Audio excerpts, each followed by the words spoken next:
भारत और अमेरिका, ध्यान देंगे, भारत वर्सेस अमेरिका हमारा यहाँ पर आज का टॉपिक है। और इसमें हमारा मेन जो हम टॉपिक लेके आ रहे हैं, इसमें हमारा टैरिफ है, ठीक है, tariff at the rate of 25%। और ये जो 25% हमारा टैरिफ की जो बात की है, यह 1 अगस्त, ध्यान देंगे, 1 अगस्त 2025 से ये अमेरिका के द्वारा लागू कर दी गई है, यानी भारत पर लगा दिया गया है। तो सबसे पहली बात देखा जाए कि अमेरिकी जो राष्ट्रपति हैं, ध्यान देंगे, अमेरिकी जो राष्ट्रपति हैं यानी प्रेसिडेंट जो हैं डोनाल्ड ट्रंप, तो डोनाल्ड ट्रंप जो हैं इन्होंने यह घोषणा किया कि हम भारत पर जो है अलग से 25% का हम लगाएंगे टैरिफ। तो मायने सी बात है कि अमेरिकी जो राष्ट्रपति हैं इन्होंने 30 जुलाई 2025 को घोषणा किया। कब? 30 जुलाई 2025 को इन्होंने घोषणा किया कि भारत जो है भारत पर 25% का टैरिफ जो होगा, ये 25% का टैरिफ 1 अगस्त, ध्यान देंगे, 1 अगस्त 2025 से लागू कर दिया जाएगा, लगा दिया जाएगा। और इस तरह से आज आपको पता है कि आज 2 अगस्त हो चुका है, यानी भारत पर जो है ये ऑलरेडी 25% का जो टैरिफ है ये भारत पर इम्पोज कर दिया गया। लेकिन आपको मैं बता दूं, इसके साथ ही साथ उन्होंने ये भी कहा है कि तो 25% लगेगा, इसके अतिरिक्त भी इन्होंने कहा है कि इसके अतिरिक्त यानी एडिशनल कहेंगे, इसके अतिरिक्त उन्होंने कहा है कि दंड भी लगाए जाएंगे, ठीक है, यानी इसको आप एडिशनल कह सकते हैं। भारत पर इन्होंने कहा है कि एक हम एडिशनल उन पर पनिशमेंट भी लगाएंगे, ठीक है। और आगे चल करके और भारत और अमेरिका के जो व्यापारिक गतिविधियां होगा इसमें कहीं ना कहीं चुनौतियां हो सकती है। अब मायने सी बात है कि जो 25% के अलावे जो हम अतिरिक्त की बात कर रहे हैं, यानी जो एडिशनल पनिशमेंट जो लगाई जाएगी, यहाँ पर एक चर्चा डायरेक्ट रूपों से देखा जाए तो अमेरिका ने कह दिया है कि इसमें क्या होगा कि यदि भारत, और या कह सकते हैं कि जो ब्रिक्स कंट्री हैं, ध्यान देंगे, जो ब्रिक्स कंट्री यानी ब्राजील, रशिया, इंडिया, चाइना और साउथ अफ्रीका जो हैं, ये सभी जो ब्रिक्स के जो सदस्य राष्ट्र हैं, तो सदस्य राष्ट्रों पर जो है एक एडिशनल या कह सकते हैं अतिरिक्त जो दंड होगा, ये अतिरिक्त दंड लगाने की बात हो रही है, वह है ब्रिक्स देशों पर। यानी जितने भी ब्रिक्स कंट्री हैं, ब्रिक्स के देश हैं, इनके ऊपर कहा गया कि साहब लगाई जाएगी। तो इस तरह से हम कह सकते हैं कि जो हमारा न्यू टैरिफ जो होगा या रेट जो होगा, तो न्यू टैरिफ का जो रेट होगा, यानी इसको आप दर कहेंगे, तो इसमें आप कह सकते हैं कि 25% तो आपका एक तरह से टैरिफ हो जाता है अकॉर्डिंग टू अमेरिकी प्रेसिडेंट हम कहेंगे। तो 25% का जो टैरिफ होगा ये आपका आयात शुल्क हो जाएगा, ध्यान देंगे। तो ये हमारा पहला तो आयात शुल्क हो जाएगा। आयात का मतलब आप जो इंपोर्ट कर रहे हो। और इसके साथ भी अमेरिकी राष्ट्रपति के द्वारा स्टेटमेंट दी गई है कि इसके अतिरिक्त जो होगा एक हम दंड भी लागू करेंगे, यानी अतिरिक्त हम इसमें दंड भी लिख देते हैं, ठीक है। तो एक अतिरिक्त जो होगा इस सभी से दंड लिया जाएगा। और ये अतिरिक्त जो दंड होंगे इस पे अभी तक अमेरिका ने स्पष्ट नहीं किया है कि आखिर कितने प्रतिशत लेगा। इसका भी अभी हम कहीं ना कहीं आशंका जता रहे हैं। इस पर हम कह सकते हैं कहीं ना कहीं भी अभी हम प्रतीक्षा कर रहे हैं कि अमेरिका की तरफ से क्या इस पे स्टेटमेंट आता है, वो कितना लगाने की बात कर रहा है। लेकिन मोर और लेस यदि देखा जाए तो यह स्पष्ट हो चुका है कि रूस से जो हम तेल खरीदते आए हैं, रूस और यूक्रेन के बीच में 14 फरवरी 2022 से दोनों के बीच में घमासान युद्ध चल रहा है। और इस दौरान आप देखेंगे तो भारत जो है रसिया से सस्ते दरों पर कच्चा तेल खरीद रहा है। तो इसको लेकर के कहीं ना कहीं अमेरिका का जो है अंदर से मिर्ची लगा हुआ होगा, क्योंकि उसकी डॉलर का कहीं ना कहीं हिसाब तो हो नहीं रहा है। हम तो रसिया के जो करेंसी है, रसिया के करेंसी में हम कर रहे हैं व्यापार।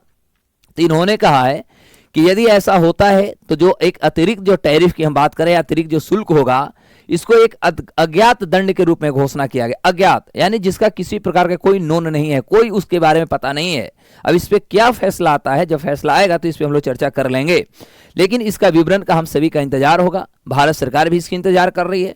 जैसे ही अमेरिका की तरफ से जो एडिशनल हमारा इस पे जो टैक्स या कह सकते हैं पनिशमेंट की जो बात हो रही है, इस पर जैसे ही उधर से क्लियर होता है, उसके बाद भारत सरकार भी अपने देश की संप्रभुता, देश की जो हमारा सुरक्षा होगी और देश में हमारा जो MSME जो इंडस्ट्री है, इसको किस तरह से और ज़्यादा व्यवस्थित किया जाए, मजबूत किया जाए, इस पर गवर्नमेंट ऑफ इंडिया जो होगी कहीं ना कहीं फैसला लेगी। लेकिन अभी सरकार कहीं ना कहीं कह सकते हैं अपने कूटनीतिक दृष्टि को, जो हमारा एक डिप्लोमेटिक जो रिलेशन है, डिप्लोमेटिक रिलेशन को कहीं ना कहीं हम स्थापित करने की कोशिश कर रहे हैं, जहां तक फ्लेक्सिबिलिटी के साथ हम इस समस्या से निदान कर सकें। लेकिन इसमें भी कहा जाता है कि जो ब्रिक्स देश हैं, ब्रिक्स देशों पर 10% का अतिरिक्त टैरिफ, या आप याद रखिएगा रूसी तेल खरीदने वाले जो भी देश होंगे, जो भी रूस से तेल खरीदेंगे, उन पे कहा गया है कि 100% सेकेंडरी टैरिफ भी संबंधित हो सकता है। यदि हम अनुमान की बात करें तो यह अनुमान ऐसा लगाया जा सकता है। अब अमेरिका के लास्ट जो स्टेटमेंट आएगा उस पर हम बात करें, लेकिन एक अनुमानता हम कर सकते हैं, जो एक एक्सपर्ट जो ग्रुप है अंतर्राष्ट्रीय स्तर पर, तो जो अंतर्राष्ट्रीय स्तर पर जो हमारा जो एक्सपर्ट ग्रुप है उनके द्वारा ऐसा कहा जा रहा है। तो यह दंड जो होगा, जो जैसा कि हम बता रहे हैं, तो न्यू टैरिफ के अलावे यदि हम बात करें तो इसमें जो न्यू हमने आयात या अतिरिक्त जो हम दंड की बात कर रहे हैं, तो अतिरिक्त दंड में कहा गया है कि यह दंड ब्रिक्स यानी ब्राजील, रसिया, इंडिया, चाइना, इतना तो याद रहेगा ना।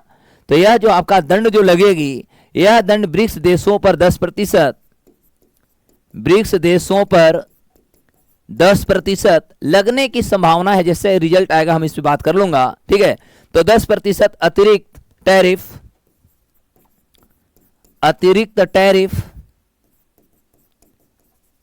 टैरिफ जो होगा, जो भी ब्रिक्स कंट्री से आदान प्रदान करेंगे, व्यापारी गतिविधियों को स्थापित करेंगे, उन पर जो है 10% का अतिरिक्त इस पर टैरिफ लगाने की बात किया जा रहा है।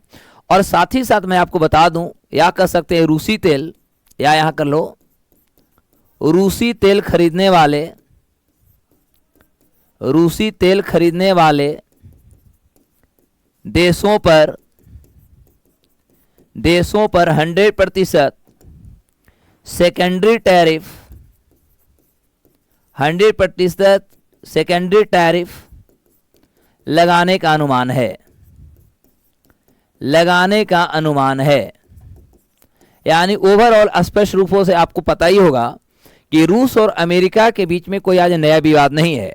जब आप देखेंगे तो सेकेंड जब वर्ल्ड वार हुआ था, और सेकेंड वर्ल्ड वार आपका 1939 से लेकर के 1945 तक जब चला, जिसमें अमेरिका जो था नागासाकी और हिरोशिमा जो शहर थी, जब इन्होंने जापान के दोनों शहरों पर एटम बम गिराया, एटम बम गिराने के बाद जापान जो था उन्होंने दिवालिया, या कह सकते जापान जब अपने आप को सरेंडर करता है और सेकेंड वर्ल्ड वार खत्म होती है, तो उसके बाद फिर आपने देखा था कि 1945 से लेकर के 1991 तक 1991 तक रूस और अमेरिका के बीच में जो था एक कोल्ड वार चला था। कोल्ड वार मतलब हुआ है शीत युद्ध, ठीक है। तो एक शीत युद्ध का जो दौर था, यह शीत युद्ध का दौर लंबे चली थी, जहां पर देखेंगे कि एक तरफ यूएसएसआर रहता था, उसी एक तरफ अमेरिका होती थी, और दोनों के बीच में यदि देखेंगे तो दोनों के बीच में एक 36 का जो आंकड़ा होता है, यानी 36 का आंकड़ा दोनों में चल रहा था, क्योंकि दोनों के बीच में जो था एक विवादों का एक बहुत बड़ा कह सकते हैं विचारधाराओं के विवाद चल रही थी। तो मोटा मोटी तौर पर कह सकते हैं कि उसके बाद आज भी अमेरिका अपनी अर्थव्यवस्था और अमेरिका अपनी व्यापारिक गतिविधि को कहीं न कहीं प्रतिस्थापित करने के लिए किसी प्रकार के कोई समझौता नहीं करता है। अब आज भी कहीं न कहीं अमेरिका का एक खटकता है। यदि रसिया की हम बात करते हैं तो रसिया भी ये बातों को मानता है, क्योंकि ये स्पष्ट हो गया कि जब आपने देखा कि यूक्रेन जो था वह नाटो का सदस्य बनने की कोशिश कर रहा था, तो रसिया ने डायरेक्ट उस पर अटैक कर दिया, क्योंकि चुनौतियां दोनों के बीच में विकराल है। और भारत जो है, अब यहाँ पर यदि हम भारत की बात करें तो भारत खैर अलग अपनी रणनीति को अपनाया है। जहाँ पर भारत को देखिएगा तो भारत जो है, इंडिया हमारा जो है वो जापान के साथ भी 2+2 वार्ता कर रहा है, भारत अमेरिका के साथ भी 2-2 वार्ता कर रहा है। ध्यान देना एक बार, तब हम आगे बात करेंगे।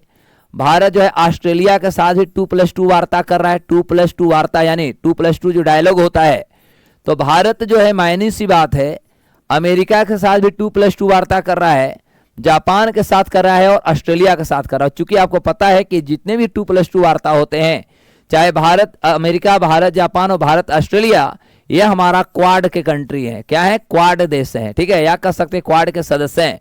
और साथ ही साथ भारत जो है आपका 2+2 वार्ता भारत जो है रसिया के साथ भी करता है। तो इस बात को लेकर के भी अमेरिका को कहीं ना कहीं अंदर ही अंदर कह सकते हैं ये परेशान करता है कि हमारे दुश्मनों के साथ भी भारत जो है अपने व्यापारिक गतिविधि के साथ साथ अपने डिप्लोमेटिक रिलेशन भी मजबूत करने की कोशिश करता है। समझ में आ गया? अब मायने सी बात है बाबू, अब इतनी स्पष्टता के साथ यदि देखा जाए तो सबसे पहले हमें ये चीज़ों को भी समझने की कोशिश करनी होगी कि जब रूस और अमेरिका के बीच में विवाद होते हैं तो मायने सी बात भारत जो है, भारत अभी भी है, हम कहीं ना कहीं इंपोर्टिंग कंट्री अभी भी बने हुए हैं। तो इसको लेकर के यदि देखा जाए तो सबसे पहले तो हमें समझने की जरूरत होगी कि यदि हम बात करें तो भारत और अमेरिका के बीच में जो हमारा व्यापार होती है, यह रियल में देखा जाए तो अभी हमारी व्यापार कितनी है। उसके बाद हम अमेरिका के राष्ट्रपति के आरोपों की हम चर्चा करें।